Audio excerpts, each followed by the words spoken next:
Alright, the opposite of reduction is oxidation.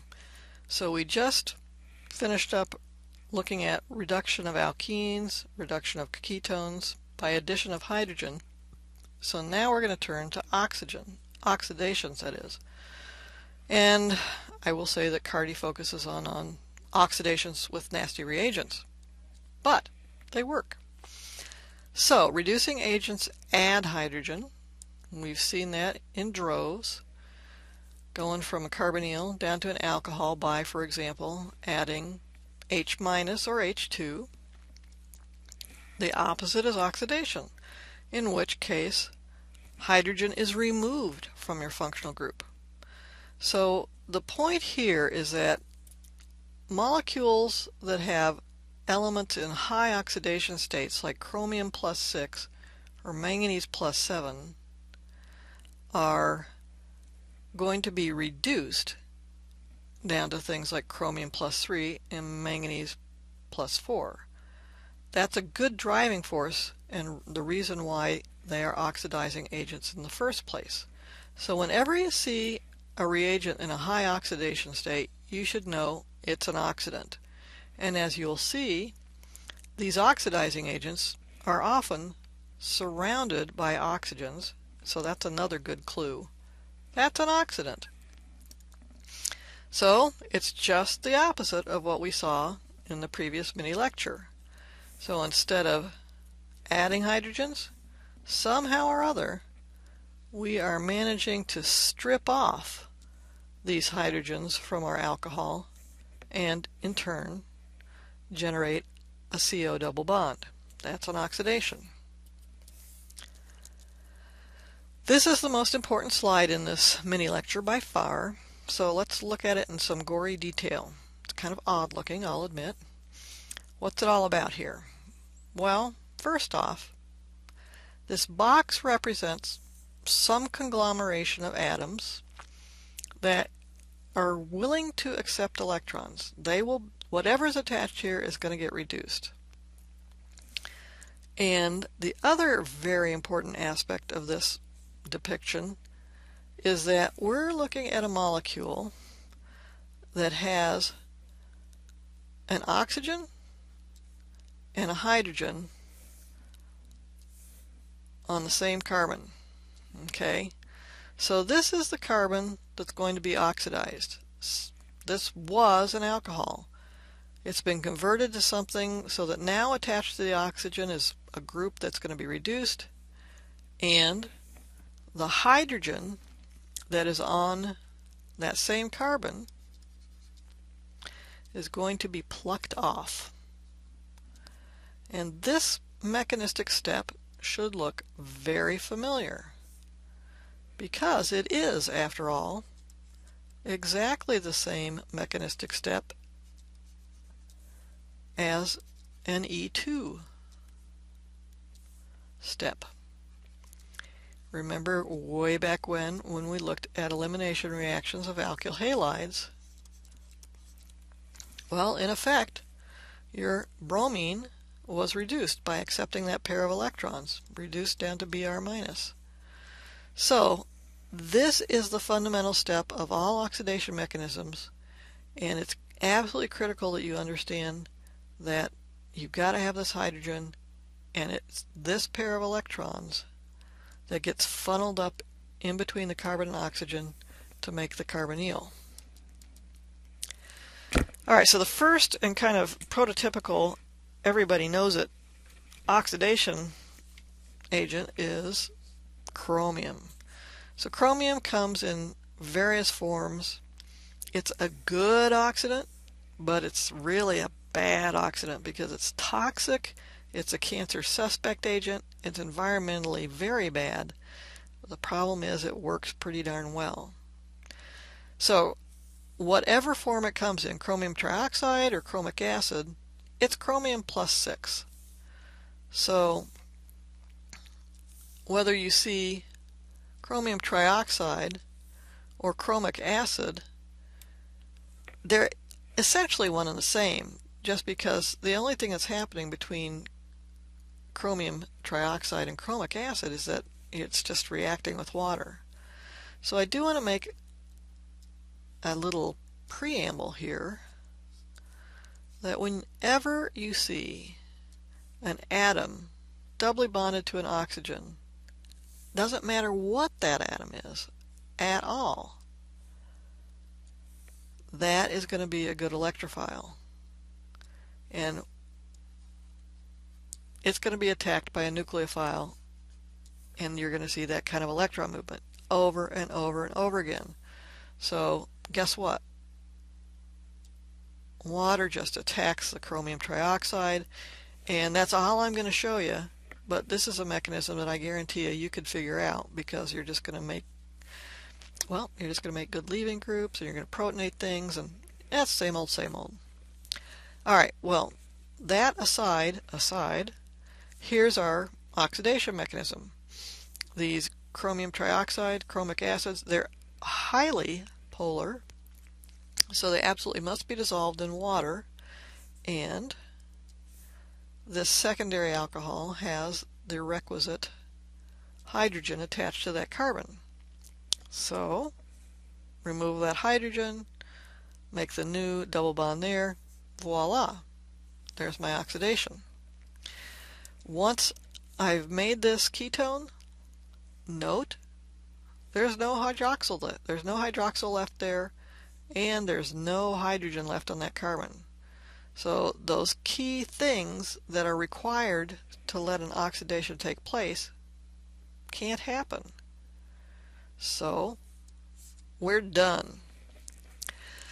To understand this a little bit better, we'll look at the mechanism in some detail. So, as I've already alluded to, an atom that is doubly bonded to an oxygen is a good electrophile. Chromic acid is obviously under acidic conditions. So, what do we have? Well, we have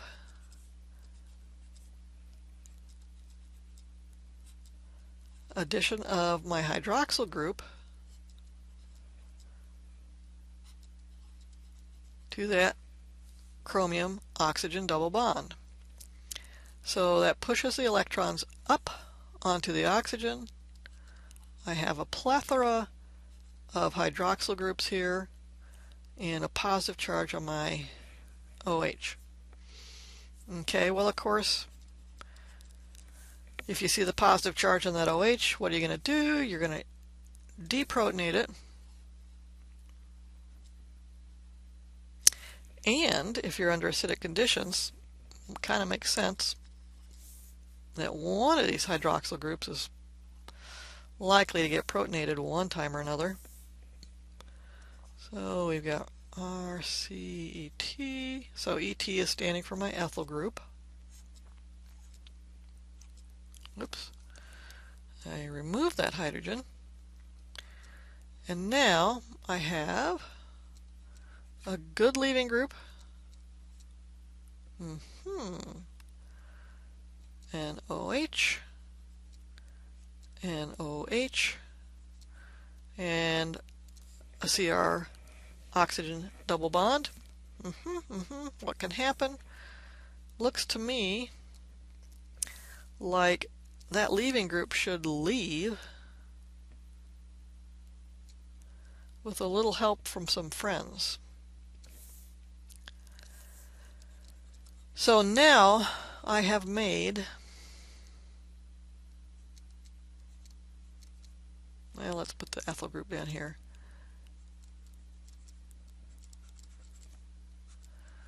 My chromate ester.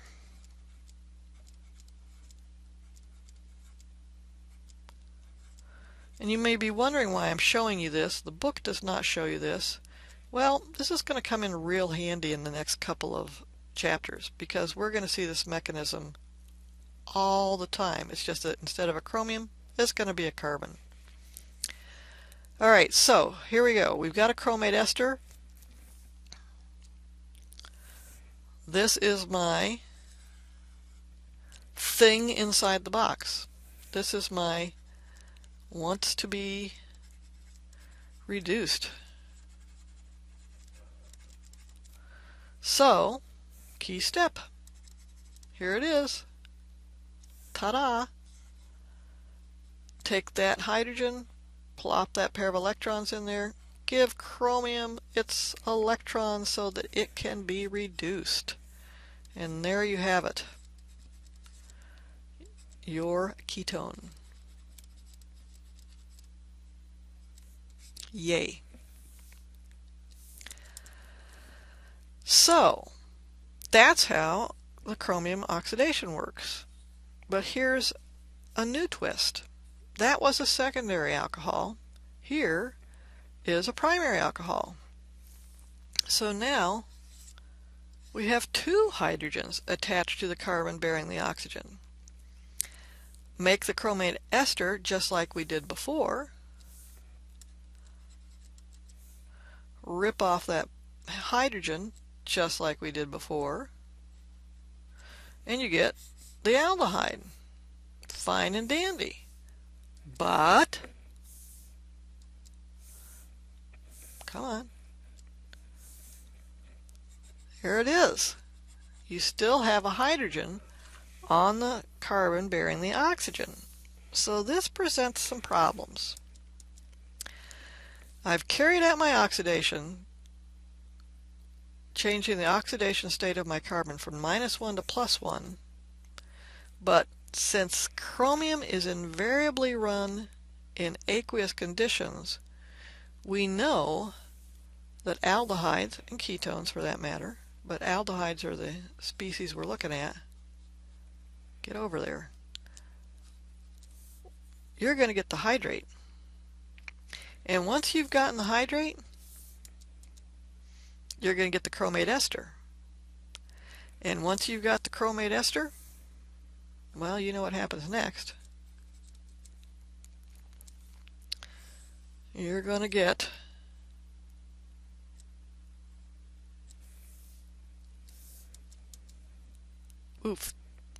over-oxidation. This is going to go ahead and get oxidized all the way up to the carboxylic acid.